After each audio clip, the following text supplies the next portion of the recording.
Bienvenue sur Cool Paradigme. Nous allons réaliser ici un pain aux farines de lentilles et de blé complet de manière à avoir un équilibre optimum des acides aminés. Briques élémentaires des protéines, ce qui nous donne pour notre recette 200 g de farine de lentilles et 300 g de farine de blé intégrale. Ce qui fait 1,5 fois plus de farine de blé que de farine de lentilles et permet un équilibre optimum des acides aminés avant cuisson. À noter que quand un pain manque de gluten, il est nécessaire d'utiliser un récipient comme ce bol qui facilite le démoulage. Si vous voulez en savoir plus sur les acides aminés, vous pouvez consulter la vidéo céréales plus légumineuses, alliance vitale de protéines, pain combo, graines germées, etc. dont le lien est donné dans la description. À noter que la lysine, fournie principalement par les lentilles, est l'acide aminé le moins résistant à la chaleur. Ce qui fait qu'il faudrait idéalement cuire le pain le moins possible avec un petit supplément de farine de lentilles, environ 10%, pour qu'il reste la bonne proportion de lysine après cuisson. Préserver les acides aminés les plus fragiles à la cuisson en augmentant leur proportion de départ est une stratégie qui ne saurait se passer de viser le minimum de cuisson possible au niveau de la température et du temps. Évitons ainsi trop de réactions de Maillard.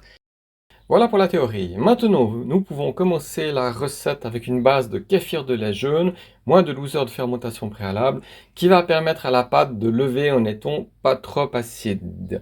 Attention, les pains industriels boostés aux levures chimiques ont rendu beaucoup de consommateurs peu adeptes de saveurs inhabituelles. On commence par une bonne cuillère à café de sel de Guérande mélangée au kéfir. À noter que comme c'est un pain moulé avec peu de gluten, il est plus pratique de verser progressivement les farines dans le lait fermenté que de faire le contraire. Donc on mélange d'abord la farine de lentilles avec un fouet et comme elle n'a pas du tout de gluten, elle se mélange très facilement. C'est un des avantages considérables des pains sans gluten, pas besoin de pétrir la pâte ni de la malaxer. Un simple bol de cuisson, un fouet et la consistance finale reste souvent presque coulante.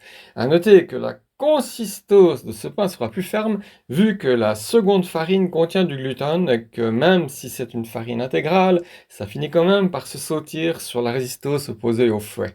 Voilà. On rajoute ensuite la farine de blé jusqu'à obtenir la consistance voulue. Durant ce processus, on peut continuer à brasser avec le fouet tant que c'est possible, c'est-à-dire que la pâte ne pose pas trop de résistance mécanique.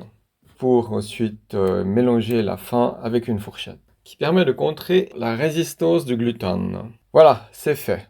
On protège ensuite la pâte avec un linge pour la laisser lever à l'abri des mouches.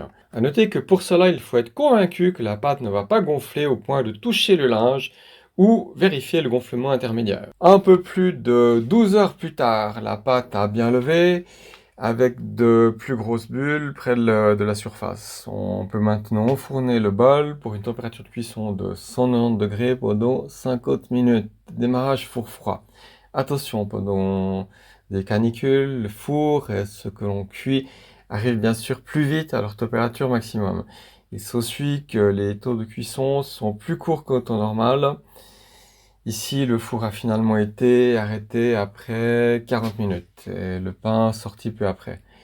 Il se sort du bol à l'aide d'un couteau souple, du genre à lever les filets de poisson. À noter qu'il est nécessaire d'enfoncer suffisamment la lame pour qu'elle atteigne le centre du bol, sans quoi une zone centrale circulaire va apparaître lors du démoulage et correspondre à un petit volume de pain resté collé au bol faute de découpe, comme on peut le voir un peu plus loin dans la vidéo. À propos, je ne connais pas d'autres moyens pour démouler un pain dans ces conditions. Si vous avez d'autres solutions, n'hésitez pas à les mentionner. Et le résultat est un joli pain bien aéré qui s'associe harmonieusement avec toutes sortes d'aliments, tout en étant bien équilibré pour ses acides aminés, ce qui fait que si on le mange comme aliment principal durant un repas, le sentiment de satiété devrait arriver plus vite. Un sujet sur lequel nous allons revenir et qui lie la densité nutritionnelle au sentiment de satiété.